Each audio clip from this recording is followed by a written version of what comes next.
तर मागच्या तासाला आपण काय बघितलं होतं, ओम्स लॉ मध्ये सिरीज सर्किट, पॅरलल सर्किट आणि कंपाऊंड सर्किट पाहिलं होतं. ठीक आहे. याच्यानंतर आपल्याला एखाद्या इलेक्ट्रॉनिक सर्किटमध्ये किंवा काही गुंतागुंती सर्किटमध्ये आपल्याला टोटल रेजिस्टन्स काढायचा असेल किंवा त्या रेजिस्टन्स मधून करंट वाहतात आणि त्या करंटची किंमत आपल्याला माहित असेल, माहित करायचं जर झाले तर दोन नियम सांगितले आहेत ते किर्चॉफ लॉचे. कोणते? किर्चॉफ लॉचे दोन नियम सांगितले. पहिला नियम आहे तो किर्चॉफचा करंट लॉ, त्याला आपण शॉर्ट फॉर्म मध्ये काय म्हणू शकतो, केसीएल लॉ. आणि सेकंड लॉ जो आहे तो केव्हीएल लॉ. ओके. केव्हीएल म्हणजे काय? Kirchhoff voltage law. तर सगळ्यात पहिल्यांदा आपण काय करायचं, सर्वप्रथम आपण बघायचं आहे ते करंट लॉ बघायचा. काय बघायचंय? Current law. तर किर्चॉफ करंट लॉ याला पॉइंट लॉ असं सुद्धा म्हणू शकतो. काय म्हणू शकतो? Point law. बरोबर आहे. तर किर्चॉफ करंट लॉ बघा, एक जंक्शन पॉइंट असतं त्याला. काय असतं? एक जंक्शन पॉइंट असतं आणि ते जंक्शन पॉइंट पासे येणाऱ्या करंट, जंक्शन पॉइंट पाशी येणारा आणि त्याच जंक्शन पॉइंट पासून जाणाऱ्या करंटची बेसिक बेरीज काय असते? झिरो असते. काय असते? झिरो असते. आता याच्यामध्ये बाजूच्या आकृतीमध्ये बघा काय दिलेलं आहे. याच्यामध्ये बघा करंट लॉ दिलेला आहे. करंट लॉचे डायग्राम काढलेला आहे. I1 बरोबर आहे का? I1 जो करंट आहे, I2 जो करंट आहे तो काय आहे? जंक्शन पॉइंट कडे येणार आहे. हा एरो दिसतोय का तुम्हाला? दिसतोय का? हो. हा एरो जो आहे तो जंक्शन पॉइंट कडे येणार आहे. बरोबर. आणि त्याच जंक्शन पॉइंट पासून जाणारा करंट इथे दाखवलेला आहे. जंक्शन पॉइंट कडे पासून जाणारा करंट, हा जाणारा करंट बाहेर जाणार आहे. हे दिसते का एरो? दिसतोय. आणि आत येणारा जो करंट आहे इकडे बघा, हा एरो म्हणजे काय? म्हणजे एखाद्या जंक्शन पॉइंट कडे येणारा करंट आणि त्याच जंक्शन पॉइंट पासून दूर जाणाऱ्या करंटची बेसिक बेरीज काय असते? झिरो असते.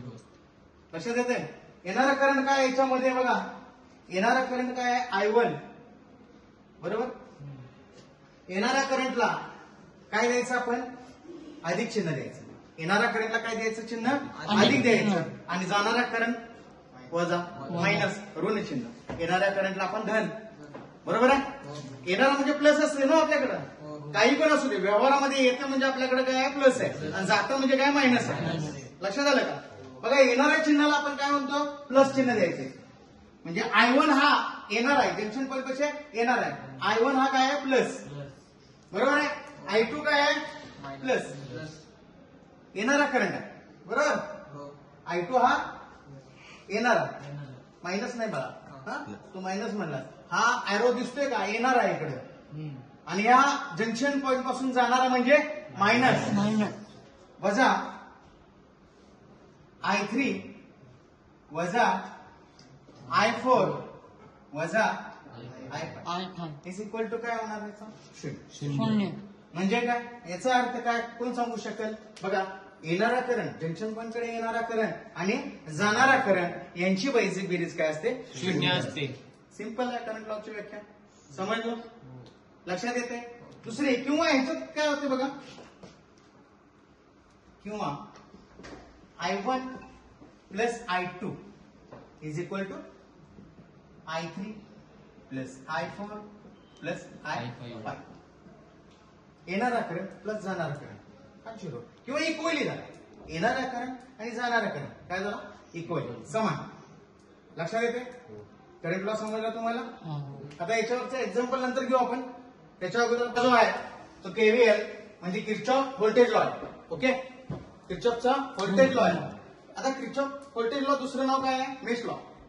जसं केसीएल ला जे दुसरं नाव होतं पॉइंट लॉ, तसं याला सुद्धा सेकंड लॉ काय आहे? नाव काय आहे सेकंड लॉचं? मेश लॉ, अथवा काय म्हणतो आपण याला? केव्हीएल. केव्हीएल म्हणजे काय? हा किर्चॉफ व्होल्टेज लॉ. ओके. बघा याच्यामध्ये डायग्राम मध्ये दिल्याप्रमाणे बघा याच्यामध्ये काय दिलेलं आहे? दोन रेजिस्टन्स दिलेले आहेत का? दोन रेजिस्टन्सला दिलेला काय? व्होल्टेज दिलेला आहे. E1 आणि E2. हे काय आहे? ईएमएफ आहे.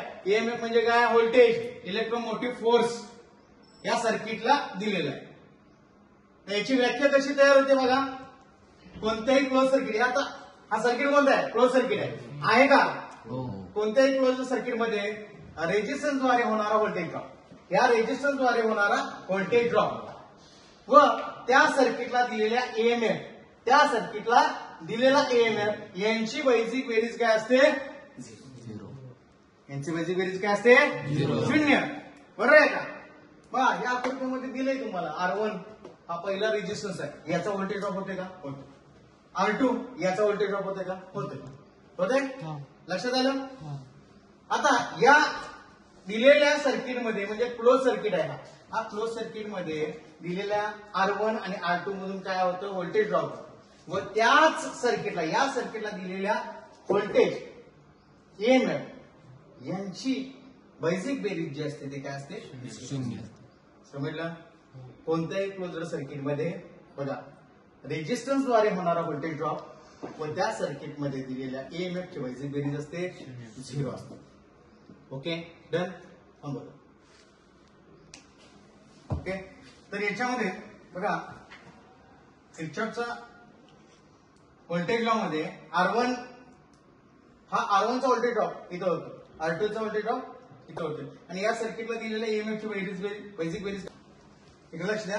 R1 आणि R2 मधून वाहणारा काय? Voltage drop VD1, voltage drop VD2. बरोबर आहे का? तर या व्होल्टेज ड्रॉपला बघा या सर्किटला दिलेलं आहे काय? E1 आणि E2 हे दिलेलं आहे ईएमएफ यांची बेसिक बेरीज काय असते? 0 असते. E1 plus E2 minus VD1 minus VD2 is equal to काय? 0. किंवा E1 प्लस E2 बरोबर आहे?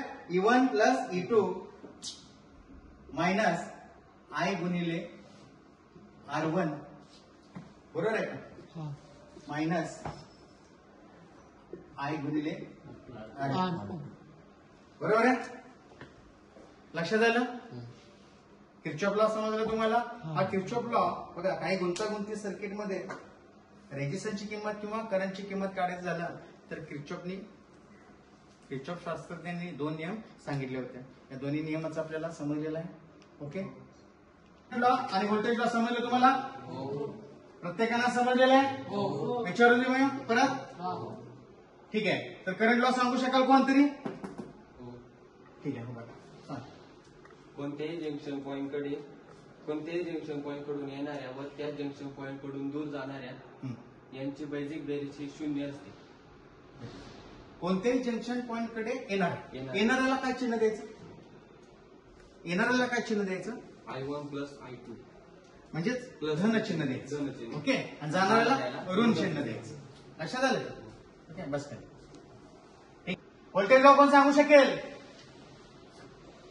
किर्चॉफचा voltage law किर्चॉफचा voltage KVL किर्चॉफचा voltage law समजलं तुम्हाला? कुणाला सांगता येईल? पटकन सांगा. हात वर करा. कोणाला सांगता येईल? ठीक आहे बोल. कोणत्याही क्लोज सर्किट मध्ये रेजिस्टन्सद्वारे होणारा व त्या सर्किटला दिलेली ईएमएफ ची बेसिक बेरीज 0 असते. Very good. बस तुम्ही सांगा. कोणत्याही क्लोज सर्किटमध्ये व्होल्टेज रेजिस्टन्सद्वारे होणारा व्होल्टेज ड्रॉप व त्या सर्किटमध्ये ईएमएफ ची बेरीज 0 असते. Very good. आणि कोण सांगू शकेल? नमस्कार. हा आमचा असा व्हिडिओ आवडला असेल तर त्याला सबस्क्राईब करा, शेअर करा, लाईक करा. धन्यवाद.